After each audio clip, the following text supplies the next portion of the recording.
चलिए आज हम लोग टॉपिक देख रहे हैं lac operon.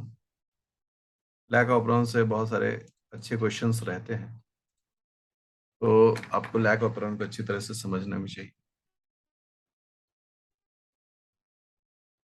Lack actually lactose के लिए है, लैक ऑपरॉन। तो सबसे पहले आता है term operon concept. Operon concept को Nobel scientist Jacob and Monod ने दिया था। ठीक है, उन्होंने क्या कहा कि जो जीन रेगुलेशन होता है, जीन रेगुलेशन, तो रेगुलेशन टर्म से जुड़ा कि कभी ये ऑन हो जाएगा। इसके पास दो एस्पेक्ट, कभी ये ऑन हो जाएगा, कभी ये ऑफ हो जाएगा।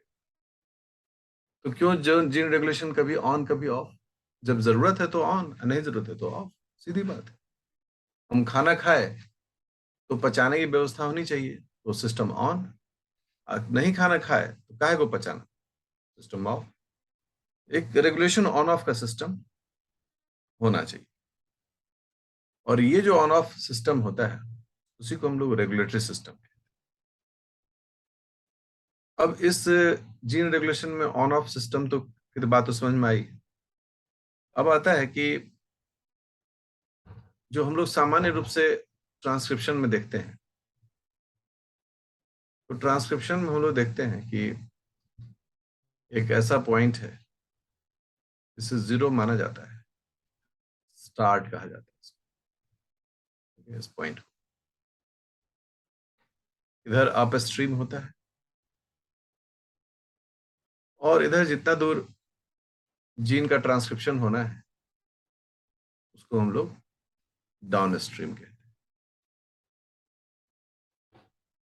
ठीक है, ये 5' है, इधर 3' होगा। इस अप स्ट्रीम रीजन में हम लोग बोलते हैं प्रोमोटर है। ये प्रोमोटर तय करता है कि काम होगा या नहीं, काम होगा या नहीं होगा। इसका तो कोई भी ट्रांसक्रिप्शन अगर होना है, डाउन स्ट्रीम में कुछ भी ऐसा एमआरएनए करके बनाना है, एमआरएनए करके, इस प्रोसेस का नाम होता है ट्रांसक्रिप्शन। बट ये ट्रांसक्रिप्शन होगा या नहीं होगा, यह प्रमोटर डिसाइड करता है। ठीक है, तो जब ये डिसाइड करता है प्रमोटर, तो जैकब बर्नार्ड ने कहा कि इसका एक ओपरॉन सिस्टम हम डेवलप करें। बोला क्या ओपरॉन करेंगे भाई? जो डॉन स्ट्रीम का जीन है उसे हम लोग स्ट्रक्चरल जीन कहें, क्योंकि इससे एक प्रोटीन बनता है, स्ट्रक्चरल जीन। और फिर प्रोमोटर रीजन के जीन्स को उन्होंने कुछ हिस्से में बांटा। तो अभी जो ओपरॉन कॉन्सेप्ट में एक बेसिक आउटलुक जो होता है फॉर्मेट, देखिए वो कैसा होता है। मान लो ये हिस्सा जो है ना, यहाँ से आता है, ये हिस्सा हो गया,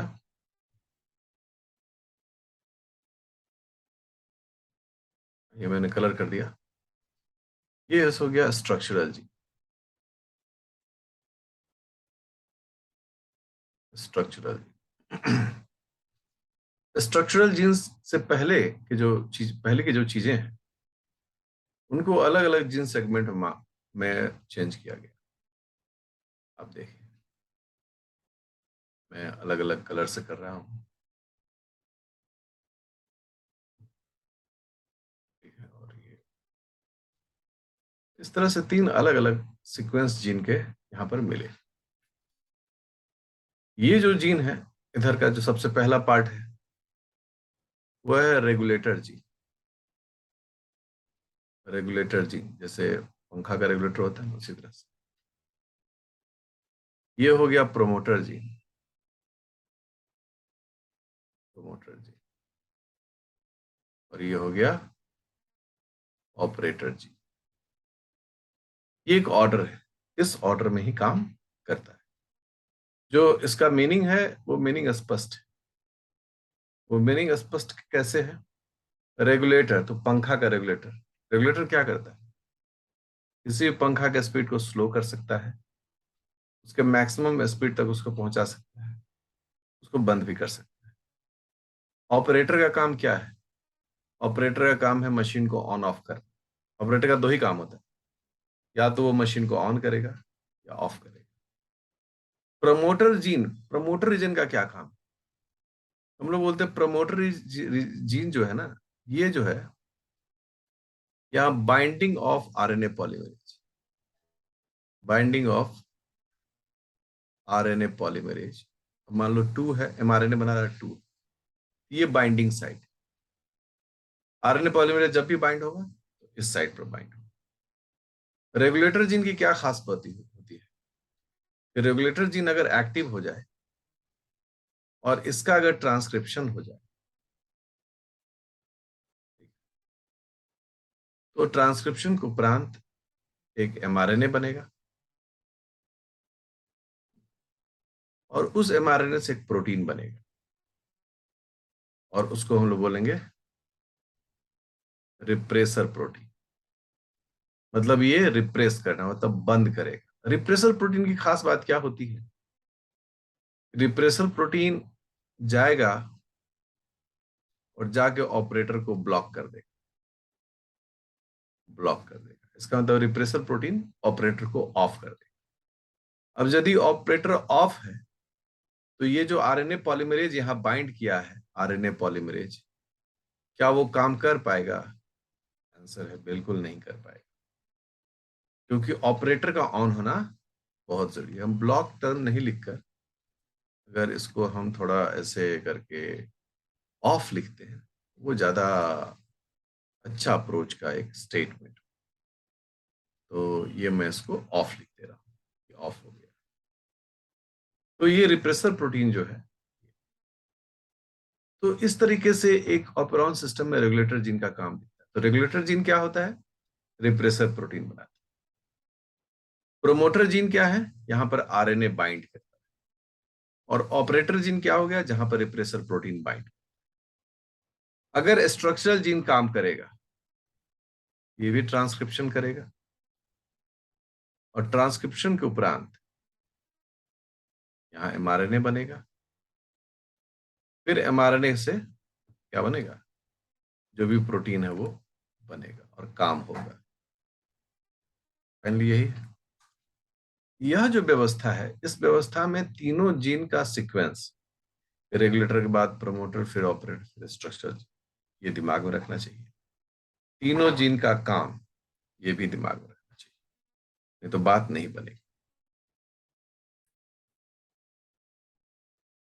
देखिए ये रिप्रेसर जीन है, इसे रेगुलेटर भी हम लोग कहते हैं। प्रोमोटर जीन है, ऑपरेटर जीन है और स्ट्रक्चरल जीन। इसमें आप अगर देखें, इससे एमआरएनए बनता है। आप ये देखें कि इससे भी एमआरएनए बनता है। तो जिस जीन से एमआरएनए अर्थात ट्रांसक्रिप्शन बनता है, उस सीक्वेंस को हम लोग कहते हैं ट्रांस एक्टिंग सीक्वेंस। जिस जीन से प्रोटीन बनता है, जिस जीन से प्रोटीन बनता है, ठीक है, एमआरएनए के, तो इस जीन को हम लोग कहते हैं ट्रांस एक्टिंग सीक्वेंस। अर्थात इसमें जो सीक्वेंस होता है वो ट्रांस एक्टिंग सीक्वेंस होता है। नहीं, ठीक है। और अगर आप ये प्रोमोटर जीन को और ऑपरेटर जीन को देखें तो इससे कोई एमआरएनए नहीं बनता। इससे आरएनए पॉलीमरेज बाइंड करता है, ठीक है, और इससे जो है ना बाइंड करता है रिप्रेसर प्रोटीन।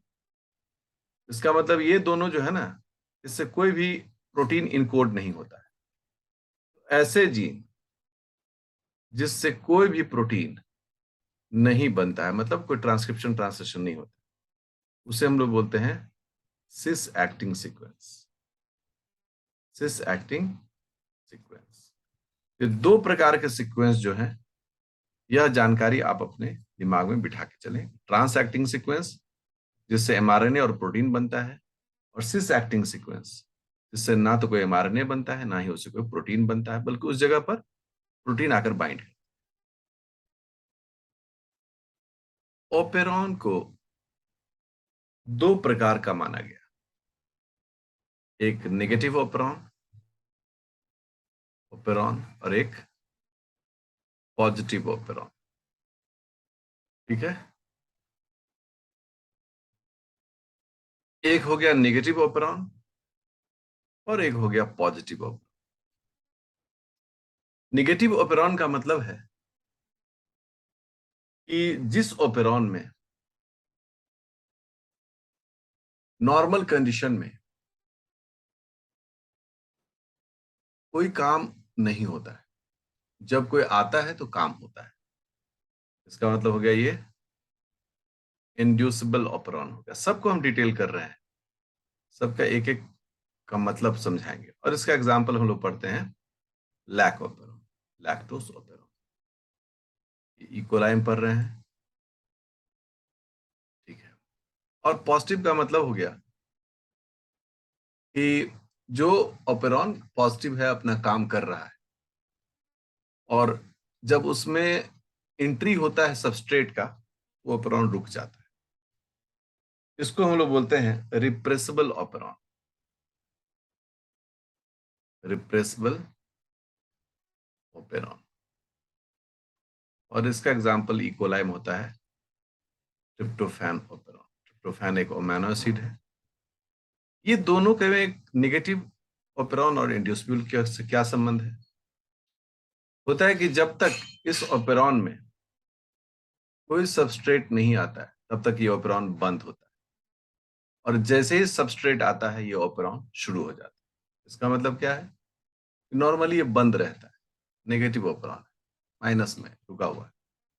और जब ये आता है कोई बाहर से, तो ये ओपेरॉन स्टार्ट होता है। पॉजिटिव ओपेरॉन में क्या है कि जब तक बाहर से नहीं आता है, तब तक ये ओपेरॉन चलते रहता है, जैसे ही बाहर से आ जाता है, ओपेरॉन बंद। अब इस कैटेगरी में जो सबसे पहला ओपेरॉन है, वह है लैक्टोस ओपेरॉन, जैसे ब्रैकेट में हम लोग लैक ओपेरॉन, और यही हम लोग देख भी रहे हैं। एक गाना है सूरज मूवी का, आने से जिसके आए बाहर और जाने से जिसके जाए बाहर। मतलब जिसके आने से, किसके आने से? लैक्टोस के आने से। अगर ये आता है और ओपेरॉन ऑन हो जाता है, तो इसे हम लोग इंड्यूसिबल ओपेरॉन। और जब ये नहीं आता है, नो लैक्टोस, तो ओपेरॉन ऑफ हो जाता है। अर्थात आने से जिसके आई बाहर, लैक्टोस आया, ओपेरॉन का बाहर छा गया। और जाने से जिसके जाए बाहर, नहीं लैक्टोस से, तो ओपेरॉन ऑफ हो गया। इसका मतलब है कि ये एक इंड्यूसिबल ओपेरॉन है। इस ओपेरॉन का बेसिक कॉन्सेप्ट क्या है? लैक ओपेरॉन एक बैक्टीरिया है, इकोलाई, ठीक है। बाहर मीडियम है, कल्चर मीडियम। अभी हम लोग कल्चर मीडियम में डाल के देख रहे हैं। कल्चर मीडियम, कल्चर मीडियम में हमने लैक्टोस को डाला, बैक्टीरिया बहुत खुश हो गया। क्यों? क्योंकि इस लैक्टोस से वो ग्लूकोज निकाल लेगा। ग्लूकोज उसका दो काम होगा, एनर्जी मिलेगा और कार्बन सप्लाई भी होगा। सबसे पहला काम है इसको लैक्टोस को अंदर लाना, ठीक है। अब अंदर लाने के बाद तो फिर लैक्टोस को तोड़ना भी पड़ेगा। फिर नेक्स्ट काम है इस लैक्टोस को तोड़ देना, इस चीज में ग्लूकोज और गैलेक्टोज, और फिर इसका यूज कर जो जिस काम के लिए। लैक्टोज को तोड़ने के लिए यहां पर एंजाइम चाहिए।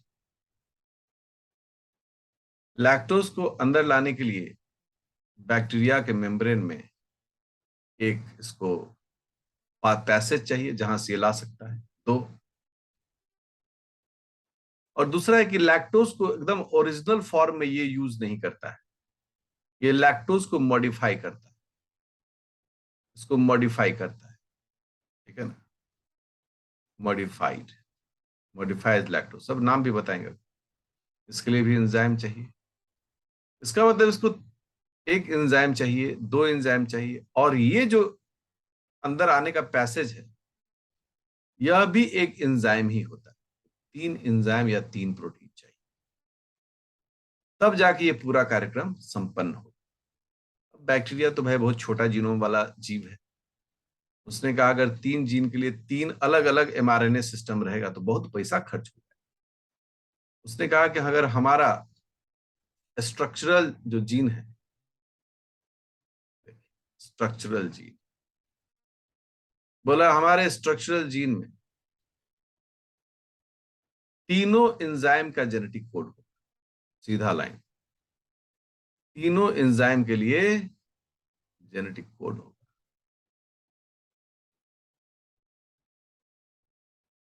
तीनों एंजाइम, बोला हमारे पास तीन जीन एक साथ होंगे। जीन का नाम हो गया lac Z, lac Y and lac A. बोला तीनों जीन एक साथ रहे तो ये हो गया पॉलीसिस्ट्रॉनिक। पॉलीसिस्ट्रॉनिक, पॉली क्यों कहे, क्योंकि एक से ज्यादा एक साथ ये जीन है। ये तीन क्यों है भाई? क्योंकि इन तीनों के पीछे का उद्देश्य एकमात्र है। ये जो तीन अलग अलग प्रकार के एंजाइम या प्रोटीन की जरूरत है वह एक साथ पूरा हो जाए। ऐसा नहीं कि एक बने और दूसरा बनबे नहीं करे, सब पूरा एकदम जो मतलब जुगाड़ है ना एकदम टाइट होना चाहिए, कोई जुगाड़ हल्का फुल्का नहीं। अब मुद्दा आया कि लैक जेड जो है वो कौन सा एंजाइम बना, लैक वाई कौन सा बना और लैक ए कौन सा बना, इन तीनों का भी बंटवारा हो जाना चाहिए। तो कहा कि अगर लैक जेड ट्रांसक्राइब करता है तो यह एक एंजाइम बनेगा जिसका नाम है बीटा गैलेक्टोसाइडेज। ठीक है, ये हो गया एंजाइम नंबर 1। हम भी 1 लिख देते हैं। दूसरा जो है उसका नाम हो जाएगा लैक परमिएज। अच्छा, हमको यहां लिखना चाहिए लैक बीटा गैलेक्टोसाइडेज, मतलब कि ये लैक ऑपरन का एंजाइम। तो जो दूसरा है वो इस गेट पर है, परमिएज मतलब परमिशन देगा, अंदर आ जाओ, परमिएज परमिशन से निकला। और तीसरा जो है, जो यहां पर एंजाइम है जो उसको मॉडिफाई करता है लैक्टोज, उसका नाम है लैक ट्रांस एसिटाइलेज। ठीक है, कई बार लैक नहीं लिख के इसके बॉन्ड को भी लिखते हैं, galactoside beta galactosidase, galactoside permease galactoside transacetylase, ये आप लैक लिख, बात बराबर है। ये 1 2 3 का पोजीशन इस बैक्टीरियल सेल में स्पष्ट रूप से देखने का मौका मिल रहा है। Story line clear. लैक्टोज जो है यह एक ओलिगोसेकेराइड है जो बना हुआ है दो चीजों से, गैलेक्टोज से और ग्लूकोज से। जब यह मॉडिफाई होता है इसको लोग कहते हैं एलोलैक्टोज। ठीक है, ये जो एलोलैक्टोज है उसमें बहुत जहां ऐसा झंझट बोलो, कोई झंझट नहीं है। थोड़ा सा स्ट्रक्चरली ये मॉडिफाई करेंगे और स्ट्रक्चरली मॉडिफाई करने के कारण इसका जो नाम है वो भी क्या गया, बदल गया। ठीक है ना, तो इसमें क्या होता है, मॉडिफिकेशन ऑफ मॉडिफिकेट मॉडिफाइड लैक्टोज। मन में आएगा सर कैसा मॉडिफाइड?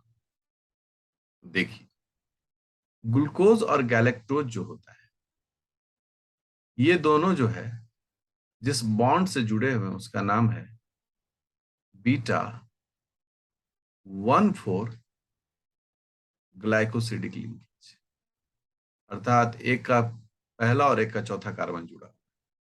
और एलोलैक्टोज में क्या होता है, बीटा 1 6 ग्लाइकोसिडिक लिंकेज। ये जो लिंकेज का जो कार्बन बदला गया, इसके कारण लैक्टोज की जगह पर उसको क्या कहा गया? Allolactose. ये भी आप समझ लें कि दोनों के बीच में क्या डिफरेंस। तो ये हो गया लैक्टोज एंड एलो लैक्टोज के बीच का डिफरेंस। वह दोनों चीज क्या है? क्लियर। अब जब हम लोग आते हैं, व्हेन लैक्टोज इज एब्सेंट, जब लैक्टोजवे नहीं है, लैक ऑपरॉन चलाना चाहिए क्या? नहीं चाहिए। आंसर होता है नहीं, लैक ऑपरॉन को बंद होना चाहिए। ठीक है भाई, बंद कर देंगे। झटपट झटपट हम लोग इसका स्ट्रक्चर इसे बना दें। तीनों हो गया जी, और इसका थोड़ा सा चेंज कर दें स्ट्रक्चर जीन को। अब देखिए यहां पर हो गया 3 जीन। कौन कौन हो गया? Lac Z, lac Y, lac A. श्रृंखला भी नहीं भूलना है, आप उल्टा पुल्टा नहीं कर सकते। और यहां पर एक जीन हो गया, इसका नाम हो गया लैक आई। तो पिक्चर क्लियर है। ये हो गया प्रोमोटर जीन, ये हो गया ऑपरेटर जीन। अब जब लैक्टोज नहीं है तो क्या होता है? लैक्टोज नहीं है तो यहां ट्रांसक्रिप्शन होकर एमआरएनए बनेगा, और एमआरएनए के बाद बनेगा लैक रिप्रेसर। ये प्रोटीन होता है लैक रिप्रेसर। ठीक है ना? लैक रिप्रेसर एक प्रोटीन होता है, और ये प्रोटीन जो है उसका बाइंडिंग साइट है ऑपरेटर जीन। यहां बाइंड करके इसको कर देगा ऑफ। अब जैसे ही ऑफ हुआ, क्या आरएनए पॉलीमरेज यहां पर बाइंड करेगा? आरएनए पॉलीमरेज 2 ठीक से बाइंड नहीं कर पाएगा, जिसका रिजल्ट क्या है कि जब आरएनए पॉलीमरेज 2 ही नहीं बाइंड किया, तो इसका क्या ट्रांसक्रिप्शन होगा? कुछ नहीं होगा इसका। ओपेरॉन ऑफ हो गया, क्योंकि जब लैक्टोज ही नहीं है तो काहे को ओपेरॉन को ऑन करना? बंद। अब यही कंडीशन पलट जाता है कब? जब वेन लैक्टोज इज देयर, जब मीडियम में लैक्टोज हो तो काम होगा भाई, कोई संदेह नहीं है इसमें। देखिए हम झटपट बना देते हैं स्ट्रक्चर। ये हो गया ऑपरेटर, और ये हो गया स्ट्रक्चर। स्ट्रक्चर में 3 खंड। ठीक है, लैक जेड वाई ए, यहां पर आई जी, लैक आई। अब क्या हुआ? ये तो अपना काम किया, इसको तो करना था, एमआरएनए बनाया। एमआरएनए के बाद ये लैक रिप्रेसर बनाया, लैक रिप्रेसर। अब चूंकि लैक्टोज अंदर आ चुका है, तो लैक रिप्रेसर से कौन जुड़ जाएगा? लैक्टोज। ठीक है, जुड़ गया। जुड़ने के बाद ये दोनों अपना एक कॉम्प्लेक्स बना दिए, जिस कॉम्प्लेक्स का नाम है एल आर लैक्टोज। कुल। अब यहां पर तो कोई जुड़ने वाला नहीं है। अब यहां आरएनए पॉलीमरेज 2 आकर बाइंड किया। किस जगह पर? प्रोमोटर जीन पर, ये ऑपरेटर जीन, ये रेगुलेटर जीन। आई लिख ही दिए हैं। अब इससे तो कोई जुड़ा नहीं, तो ये हो गया ऑन, कि भाई जाओ आगे बढ़ो, अपना काम करो जो करना है। अब यहां पर ट्रांसक्रिप्शन किया, एक एमआरएनए बनाया। उस एमआरएनए पर तीनों चीज का जीन है, और इसकी कृपा से क्या हो गए? 3 एंजाइम्स बन गए। 3 एंजाइम्स बन गए। अब ये जो 3 एंजाइम्स बने, देखिए इनका काम क्या होता है। जो एलआर लैक्टोस है, उसमें से लैक्टोज को तोड़ने के लिए पहला enzyme beta galactosidase. Galactosidase LR को अलग कर दिया, ग्लूकोज को और गैलेक्टोज को तोड़कर अलग कर दिया। अब ग्लूकोज और गैलेक्टोज का क्या सदुपयोग हो रहा है? एनर्जी में and carbon, carbon source group काम हो रहा है ना, बैक्टीरिया गदगद हो। दूसरा क्या था? लैक्टोज को एलो लैक्टोज में बदल दिया। उसके बिना तो काम नहीं होगा। यहाँ जब हम लैक्टोज भी लिख रहे हैं, सब एलो लैक्टोज। और उसके लिए जो एंजाइम उसका नाम है ट्रांस एसिटाइलेज। बदलाव बदलाव करना था, कर दिया। और तीसरा है कि जो लैक्टोज है आउटसाइड मीडियम में, उसको लैक्टोज को अंदर ले आया इनसाइड द इकोलाई सेल, और इसके लिए जो मेम्ब्रेन में चाहिए वो क्या चाहिए, लैक्ट परमिएज। तीनों एंजाइम अपना अपना काम धड़ाधड़ कर दिया और करके पूरे प्रोसेस को रेगुलेट कर दिया, और बोले क्या कि जो इंड्यूसिबल ऑपरेरॉन है वो दिखने लगा।